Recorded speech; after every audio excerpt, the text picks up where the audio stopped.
buenas noches. Silvina Martínez con información absolutamente calificada sobre este verdadero escándalo que tiene acorralado al expresidente Alberto Fernández. Buenas noches, Silvina. ¿Qué tal? Buenas noches. Sí, efectivamente, Alberto Fernández está acorralado por dos denuncias. La primera denuncia, la que realicé la semana pasada y te la traje en exclusiva, por malversación de caudales públicos, incumplimiento de los deberes de funcionario público y abuso de autoridad contra Alberto Fernández, Pagliano, el ex titular de Nación Seguros, y los brokers involucrados, Martínez Sosa, uno de ellos. La segunda denuncia, lo que se conoció el día de hoy, que fue imputado también Alberto Fernández, en este caso junto al ex titular del Fondo de Garantías de Sustentabilidad. Y acá te traigo en esta ampliación que estamos haciendo hoy de la información, cómo viene el tema de esta causa. Mira, quiénes son los involucrados y quiénes están. Alberto Fernández, el expresidente de la Nación, como te mencionaba. Héctor Martínez Sosa, el broker. En este caso, Héctor Martínez Sosa interviene en algunos contratos, no en el tema de ANSES. Él interviene en otros, por ejemplo, con sus empresas, en el caso del Ministerio de Seguridad. Tenemos a Alberto Pagliano, que era el expresidente de Nación Seguros, amigo de Alberto, amigo de los años 90, que también interviene en esta operatoria desde el otro lugar. Y acá la parte que se suma con esta nueva denuncia del Ministerio de Capital Humano. Federico D'Angelo Campos, que es el director, el exdirector del Fondo de Garantía y Sustentabilidad del ANSES. Y después tenemos otro de los intermediarios, Gustavo García Argibay. Los empresarios, la pata privada va cambiando de acuerdo a los intermediarios. Te muestro ahora en esta segunda placa, porque son nombres nuevos para la gente, claro, y tienen que entender cómo viene esta operatoria. ¿Quién es quién? Mirá, Pablo Torres García. Esto está involucrado en la causa de ANSES, en esta segunda que está relacionada. Allanado y posible imputado. Hay que ver cómo avanza la investigación. Era un competidor, pero también amigo de Héctor Martínez Sosa, dueño de una bodega y un cerro de esquí. Sus empresas, acá nombramos algunas, de las cuales se mencionaban en las distintas contrataciones, y también figuraría en algunos otros negocios en otros municipios, por ejemplo en la ciudad de Buenos Aires. En este caso aparece vinculado en esta intermediación en los negocios de ANSES. Te muestro otro. ¿Quiénes son otros de los involucrados? D'Angelo Campos, esta es la pata del que manejaba todo del Fondo de Garantía de Sustentabilidad. Abogado, actual concejal en Quilmes, vinculado a Sergio Massa, ingresó en la ANSES en el 2008. Bueno, como te decía, el exdirector de operaciones del Fondo de Garantía de Sustentabilidad. Para que se entienda un poco cómo viene esta causa, que tiene dos ramificaciones, acá tenemos 21 empresas allanadas hasta ahora. Hay cruces con migraciones para conocer las salidas del país de los involucrados. No descartan imputar a María Cantero, quien es la secretaria de Alberto, la mujer de Martínez Sosa. Ver el rol de terceras líneas, quiénes son los que están involucrados. El titular de Nación Seguros, Pagliano, hombre clave, ahora te voy a preguntar por qué. Y Alberto sumó hoy una segunda imputación. Entonces, para que se entienda, tenemos dos grandes causas que están yendo juntas. Por un lado, Alberto dicta un decreto, establece la obligatoriedad de que todos contraten con Nación Seguros, pone a Pagliano a cargo de Nación Seguros, su amigo, su hombre de confianza, que está vinculado desde los años 90, y luego aparecen como intermediarios determinados brokers que cobran comisión por esto. Esto es una ramificación. La otra, la que se conoce hoy, ANSES, y ahora vamos a escuchar a Giordano, que hoy estuvo en una entrevista acá en Hora 20 con Pablo Rossi y con Feynman, donde dio detalles. Acá lo que advierten es otra ramificación de esta gran banda. Por un lado, tenemos a los jubilados o pensionados que pedían préstamos en la ANSES, y en forma obligatoria le decían, bárbaro, vos ahora tenés un seguro de vida para todos aquellos que no paguen este préstamo por fallecimiento o por cualquier otra circunstancia. ¿Cuáles eran los que aparecían? Nación Seguros. ¿Quiénes eran los brokers o los intermediarios? Bueno, acá tenemos a Torres García, los otros de los brokers asociados a esta gran banda. ¿Querés escuchar lo que dijo Giordano hoy? ¿Cómo no? Vamos a escucharlo. Todos los meses había que pagar la factura de Nación Seguros, que en realidad es un descuento que se le hace a los jubilados que tienen créditos. Eso se junta y hay que hacerle la transferencia a Nación. ANSES hace eso nada más. O sea, este fue un negocio de los seguros con la plata de los jubilados. Claro, la plata no la pone directamente a ANSES, sino que es un descuento a todos los jubilados que tienen créditos a los fines de cubrir los quebrantos que generan los jubilados que fallecen y no terminan pagando el crédito. O sea, es peor. Claro. Desde el punto de vista moral, todavía, ¿no? Está muy bien. Desde el punto de vista moral, es plata peor. De los jubilados que sirve totalmente de los jubilados esquilmados, de los jubilados que les sirve para el gran negocio de los amigos brokers. Sí, porque si el seguro era más barato, el descuento hubiese sido más barato. Vos sabés, Silvina, que esto que están reflexionando Eduardo Feynman y Pablo Rossi con Osvaldo Giordano es una de las cosas, la verdad que me tengo que contener para utilizar palabras que no sean groseras e insultar a todos estos tipos. Porque al principio uno sospecha, bueno, que es el dinero de la burocracia, del funcionamiento del ANSES, de algún ministerio, de alguna secretaría. No, no, es lo que le sacan del bolsillo a los pobres jubilados. Estos tipos que se llenaban la boca hablando de los derechos y de los jubilados y que jubilaron a gente que no tenía los aportes, que hacían demagogia. No tenían la mínima vergüenza, no tenían el mínimo estómago para robarle a los propios jubilados para hacerse realmente millonarios, porque estamos hablando de cifras que son impresionantes. Primer tema, y lo abro a la mesa para que lo conversemos. Ahora le pregunto a Débora y por supuesto a Luis Juez, que conoce profundamente, siempre ha luchado contra este tipo de corrupciones y ha bregado por la transparencia en la vida pública. Pero digo, segundo tema, el hermano de María Cantero, el hermano, también está involucrado en otro tipo de operaciones, incluso alguna de alto vuelo, porque tienen que ver con Vaca Muerta, ¿no es cierto?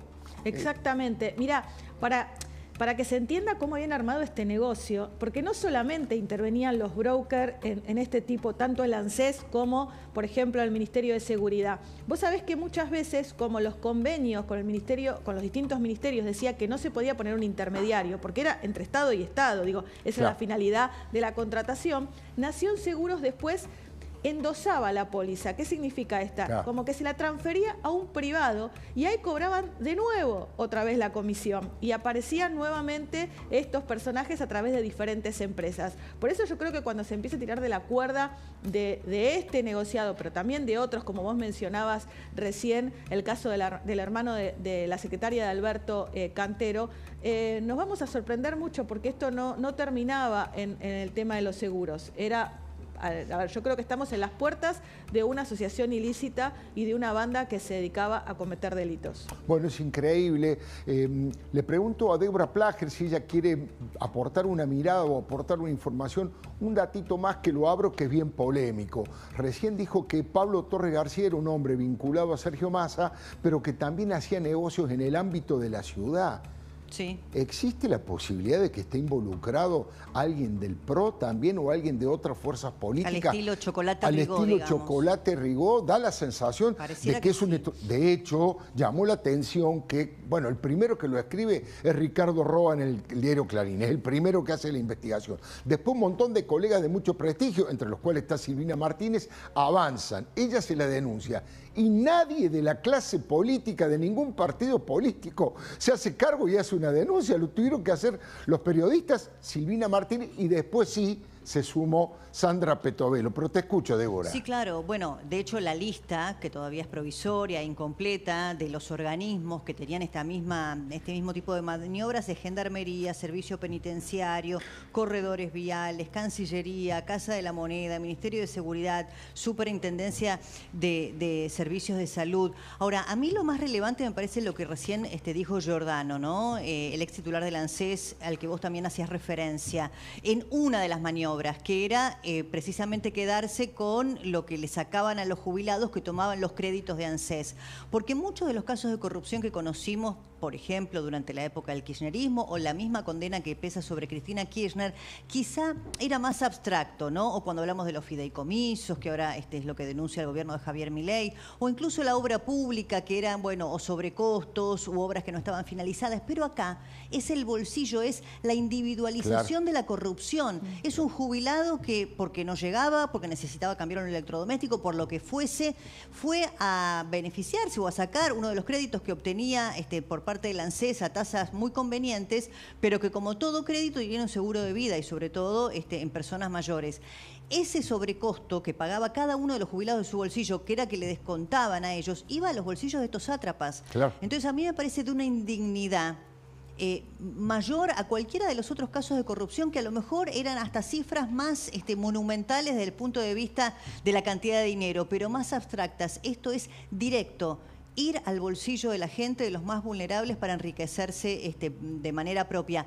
A mí me parecía interesante lo que decía Silvina, y me gustaría retomarlo, que para llegar a Alberto Fernández, así como pasó con Cristina Kirchner, ¿no? Para poder identificarlo a él, que además todos sabemos su expertise en el área de los seguros desde hace muchas décadas, habría que ir por una figura penal o una tipificación distinta, que es la asociación ilícita, ¿no? Claro. ¿Yo entiendo bien, Silvina? Exactamente, porque vos en la figura de asociación ilícita tenés una banda, dos o más personas que se unen para cometer delitos. Y después tenés los diferentes delitos que van cometiendo cada uno de ellos y que se les va tipificando. Pero yo creo que acá tienen los roles bien asignados cada uno, como yo mencionaba. Por un lado tenés a Alberto, que da el amparo del titular máximo del Poder Ejecutivo. El que abre la llave de la puerta. El que firma el decreto, ¿no? El que firma el decreto, el que pone a su secretaria, el que la avala a su secretaria para que... Porque la firma del decreto per se no es punible. Exacto. Por eso hay que ir más en profundo. Exactamente. La firma del decreto no es punible. Ahora, el decreto te da la exclusividad de una contratación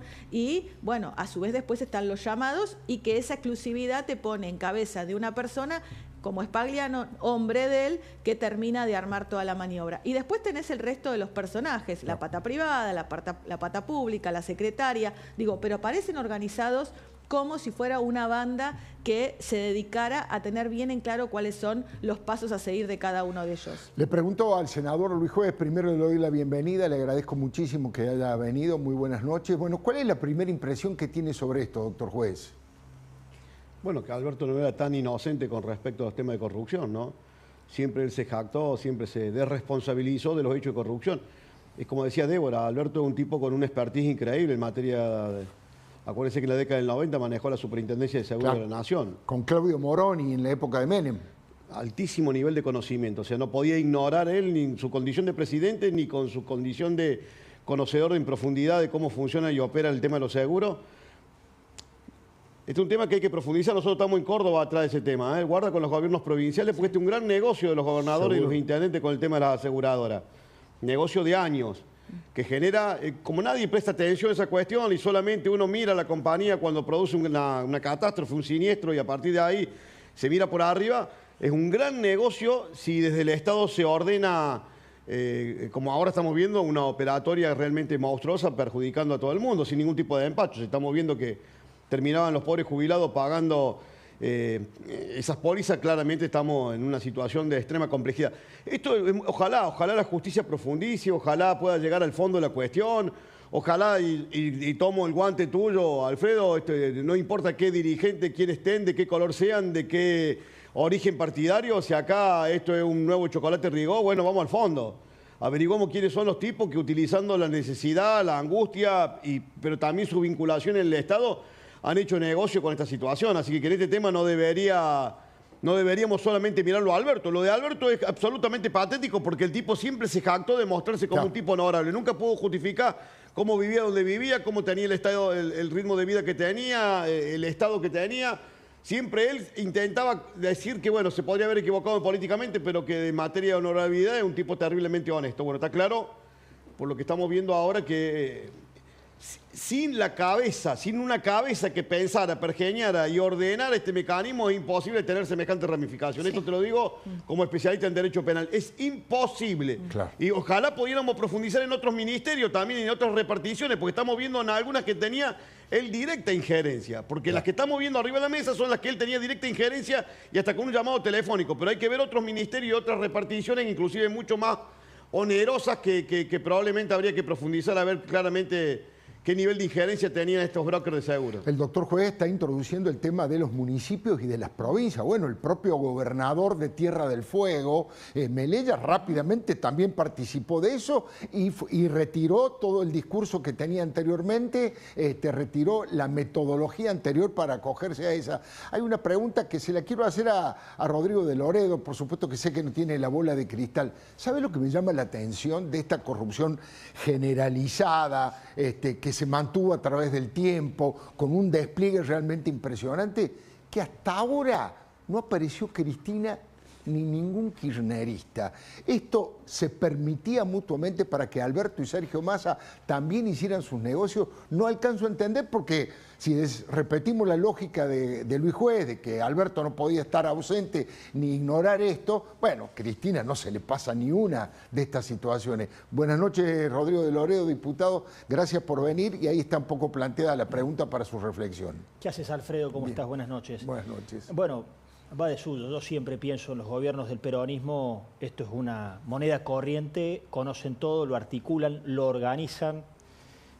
Prueba de ello es lo que ha pasado con la Argentina un tiempo a esta parte. Comparto todo lo que dice Luis y celebro esto, Alfredo. Celebro que el gobierno, que yo veía con una preocupación, un silencio que venía manteniendo, capaz que había que darle tiempo, un silencio de para dónde apuntaba la escopeta. Claro. Bueno, en buena hora, porque le hace falta a la Argentina esto, que se empiece a investigar y a responsabilizar. Lamento lo de Osvaldo Giordano, porque termina pagando los platos rotos de los exabruptos de un gobernador que está muy ansioso por querer ser presidente, pero era un buen técnico que tenía ahí el gobierno para la ANSES, al margen de sus pertenencias políticas, porque vos sabés que no son las mías, pero es reconocido un tipo con expertise. Un buen técnico, sí. Un buen técnico que hace este aporte y acá viene un punto, porque primero que es muy importante para la Argentina, pero tiene por lo menos dos variables que las quiero decir. Una que, a mi juicio, lo más relevante es la ética, la moral, el comportamiento cultural, la ejemplaridad, que no puede haber impunidad, que paguen los que se robaron la Argentina. Muy necesario. Pero segundo, que es un tema que ha sido prioridad del gobierno, y yo se lo traigo de vuelta al presidente, digamos. Diversos estudios dan cuenta en este objetivo de disminuir 5 puntos del ahorro fiscal para lograr equilibrio, 5 puntos del PBI, diversos estudios dan cuenta que mejorando la transparencia de las contrataciones del Estado, fundamentalmente en importaciones, y cómo paga, cómo compra, te podés ahorrar un 0,9% del PBI. Es decir, no es solamente no es una cuestión testimonial el choreo en la Argentina. No, claro. Entonces, sustituir un poco licuadora por gestionar, por transparentar, por buscar los responsables, a mí me parece una de las mejores noticias que empiezo a recibir un gobierno que ahora empieza, que haya dicho en el discurso de apertura, que haya nombrado, que haya, como dice Luis, que haya salido de la generalización claro, de los periodistas, de los outsiders. O no hay outsider bueno y outsider malo. La generalización no ayuda. Que haya empezado a decir el presidente el nombre de Cristina Fernández de Kirchner, de Sergio Tomás Massa, que hayan empezado sus áreas respectivas a decir, che, ¿qué está pasando acá? Me parece una muy buena noticia para la Argentina. Bueno, hablando de nombres propios, también me parece interesante porque esta causa tiene al doctor Ercolini, ¿no?, como uno de los protagonistas. Y ustedes recordarán que cuando Alberto Fernández era el candidato del kirchnerismo, tuvo incluso una causa, una denuncia por haber mencionado con nombre y apellido y en términos muy agraviantes al doctor Ercolini, al juez Bonadío, a Geminiani, creo que a Hornos también.